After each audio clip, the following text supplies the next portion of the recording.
Muy buenos días, tardes o noches, amigos del EPAC. Bienvenidos a la nueva sesión de la clase de español y donde veremos el tema de analogías, un tema que está relacionado con los temas de gramática que hemos abordado anteriormente y todo esto encaminado hacia los temas de comprensión lectora y de una redacción adecuada. Bueno, comenzaremos diciendo que una analogía, el tema del que estamos hablando en esta sesión, es una relación de semejanza que se establece entre dos cosas distintas. Es una herramienta que toma una característica que está presente en un elemento y se observa que esta característica es compartida por otra cosa. Se puede decir que la analogía es un recurso que expresa la relación entre dos elementos. La analogía, entonces, corresponde a dos cuestiones diferentes, pero con una raíz común. La relación de semejanza entre dos cosas que no son semejantes del todo. Un elemento es a una cosa, tanto como otro es a otra. En conclusión, podremos decir, el concepto de analogía permite referirnos al razonamiento que se basa en la detección de atributos semejantes en seres o cosas diferentes. Una analogía, por lo tanto, es una comparación entre objetos, conceptos y experiencias que en un principio parecerían no tener relación, pero como veremos a través de nuestros ejemplos, cuentan con una serie de atributos y elementos que se comparten entre sí y que permiten hacer una conexión entre ellos. Así que comenzamos y espero lo disfruten. En primer lugar, mencionaremos a las analogías simétricas, que son aquellas donde el orden de los componentes de la base puede ser libremente intercambiable, puesto que ambos miembros de la relación son equivalentes entre sí. Entre ellas mencionaremos a las analogías de sinonimia, analogías por complementariedad y a las analogías cogenéricas.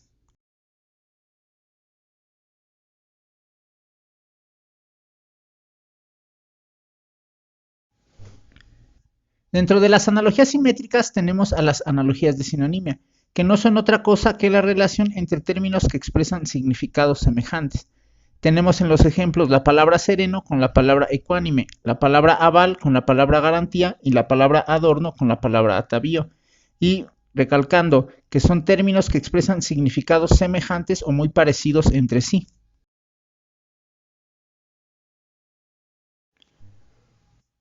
En segundo lugar, tenemos dentro de las analogías simétricas, tenemos a las analogías por complementariedad, que son aquellas que se caracterizan en el vínculo de objetos que requieren el uno del otro para poder cumplir su rol. En este caso tenemos los ejemplos de la palabra violín con la palabra arco, y aquí podemos apreciar que un violín no puede realizar su función musical sin la ayuda de un arco que frote las cuerdas para poder emitir el sonido. También tenemos el ejemplo de la palabra sueño con la palabra dormir, ya que una no puede ser ejercida sin la otra. No podemos soñar sin haber estado dormidos anteriormente. Así que en estas analogías simétricas lo que se recalca es el vínculo que existe entre los objetos mencionados dentro de dicha relación. Por último, dentro de las analogías simétricas tenemos a las analogías cogenéricas, donde el atributo esencial es la pertenencia al mismo concepto, clase o categoría. Tenemos en el primer ejemplo la palabra lagarto con la palabra iguana, donde nos refiere a dos tipos de animales que serían catalogados como reptiles. En el segundo ejemplo tenemos la palabra ensayo con la palabra cuento, que a su vez nos remite a dos clases de géneros literarios.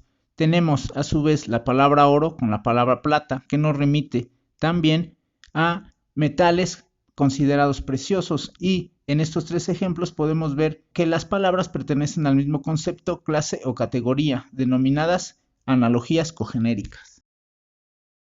Ya habiendo concluido con las analogías simétricas, procedemos a revisar las analogías asimétricas. Y estas son las que establecen relación entre cosas distintas y cosas que son totalmente contrarias. Una analogía simétrica es una relación entre dos cosas que son sumamente distintas. En ellas encontramos a las analogías de oposición o antonímicas, a las de intensidad, a las analogías por ubicación, a las analogías causa-efecto, de secuencialidad, analogías por función y a las inclusivas, que a su vez se dividen en analogías de género-especie, analogías de parte-todo, analogía de conjunto-elemento y analogía de continente-contenido. Dentro de las analogías asimétricas, el primer ejemplo que veremos son las analogías de oposición y antonímicas, que no son otra cosa que aquellas analogías que presentan en la base términos opuestos. Por ejemplo, tenemos ahí las palabras bueno con la palabra malo. la palabra apto con la palabra incapaz, y podemos tener otra serie de palabras que serían contrarias entre sí, como la palabra blanco con la palabra negro y así sucesivamente. Recuerden, son analogías de oposición o antonímicas. A su vez, encontramos las analogías de intensidad cuando una de las palabras base tiene más intensidad que la otra. Tenemos en el ejemplo la palabra abominación con la palabra antipatía, la palabra aprecio con la palabra adoración, donde en cada uno de los ejemplos podemos ver que una tiene más intensidad con relación a la otra. La palabra abominación es mucho más intensa que la palabra antipatía, aunque pueden expresar el mismo sentimiento, aunque en grados o magnitudes diferentes, donde la palabra abominación en este caso tiene una intensidad mayor. A su vez, la palabra aprecio con la palabra adoración pueden a su vez también mostrar el mismo sentimiento, pero con diferente magnitud en la intensidad en que se aprecia cada palabra. Dentro de las analogías asimétricas tenemos aquellas denominadas inclusivas, que son donde se tienen dos clases o categorías, una de las cuales es la incluyente y otra la incluida. En este caso tenemos la analogía de género-especie y a la inversa especie-género. Tenemos en el primer ejemplo de las analogías de género-especie la palabra primate con la palabra mandril, la palabra felino con la palabra león, donde en el primer ejemplo un mandril es un subgénero del género primate y a su vez un león es un subgénero del género felino. Por el contrario, retomando las analogías de especie-género, tenemos el ejemplo de las palabras ballena con la palabra cetáceo o la palabra carbón con la palabra combustible, donde una ballena es un subgénero del género cetáceo y un carbón es un subgénero de la palabra combustible. Dentro de las analogías inclusivas tenemos aquellas denominadas analogías de parte-todo o todo-parte, donde uno de los términos respecto al otro representa el todo constituido, el todo la parte o bien una parte constituida, la parte del todo. Tenemos en el ejemplo la palabra silla con la palabra respaldo y la palabra Cusco con la palabra Perú. En el primer caso, el respaldo es una parte constitutiva de la silla. A su vez, en el segundo ejemplo, la palabra Cusco es un elemento constitutivo de la palabra Perú. Ahora hablaremos de la analogía de conjunto-elemento o elemento-conjunto, y es donde uno de los términos es sustantivo colectivo y el otro es sustantivo individual. La suma de individualidades forma el colectivo. Tenemos en los ejemplos la palabra recua con la palabra mula, la palabra sacerdote con la palabra clero, donde el conjunto, en este caso de mulas, conforman una recua y el conjunto de sacerdotes conforman la denominación de clero. Para terminar con las analogías inclusivas, tenemos ahora las denominadas analogías de continente o contenido, y son aquellas que implican que uno de los elementos es contenido por el otro total o parcialmente. En este caso tenemos los ejemplos vino con odre y gas con balón, donde se puede ver que en cada uno de los ejemplos el uno está contenido dentro del otro, el vino está contenido dentro del odre y el gas está contenido dentro del balón.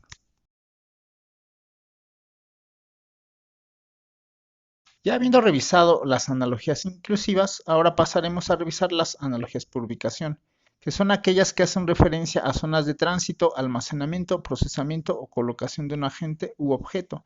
En este caso tenemos los ejemplos de la palabra auto con la palabra garage y la palabra avión con la palabra hangar. En el primer ejemplo y en el segundo podemos apreciar que tanto el auto como el garage se guardan dentro de otros elementos, que en este caso sería el auto se guarda dentro del garage y el avión dentro del hangar.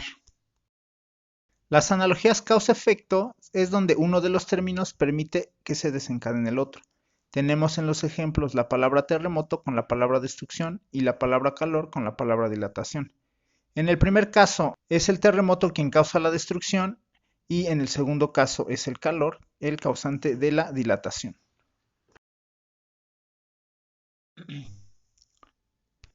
En las analogías por secuencialidad podemos ver que estas se refieren al orden de aparición o de colocación de los elementos respecto al tiempo o al espacio. Tenemos en los ejemplos la palabra noviazgo con la palabra matrimonio, en la cual es imposible que se realice un matrimonio sin la previa aparición de un noviazgo, y también tenemos la palabra miércoles con la palabra jueves, en la cual el jueves no puede llegar sin la precesión del día miércoles. Para terminar con nuestro tema de analogías, tenemos la analogía por función y podemos decir que como función se considera tanto la acción propia que efectúa un agente, tanto como la finalidad a que está destinado un objeto. Tenemos en los ejemplos la palabra chofer con la palabra conducir o la palabra abogado con la palabra defensa. En ambos casos se puede ver la finalidad de un objeto con respecto a otro, en este caso un chofer cuya finalidad es conducir y un abogado cuya finalidad es llevar la defensa dentro de un juicio. Amigos del EPAC, esto sería todo por la sesión de hoy de nuestra clase de analogías. Espero haya sido de su agrado y los ejemplos hayan sido muy ilustrativos. A su vez, les recuerdo que todavía nos faltan ver algunos temas con relación a la finalidad del curso, que en este caso sería llevar una redacción y una comprensión lectora adecuada. Nos vemos en la próxima y que tengan un muy bonito día, tarde o noche o donde quiera que se le estén pasando, se la pasen muy bien. Hasta luego. Muchas gracias.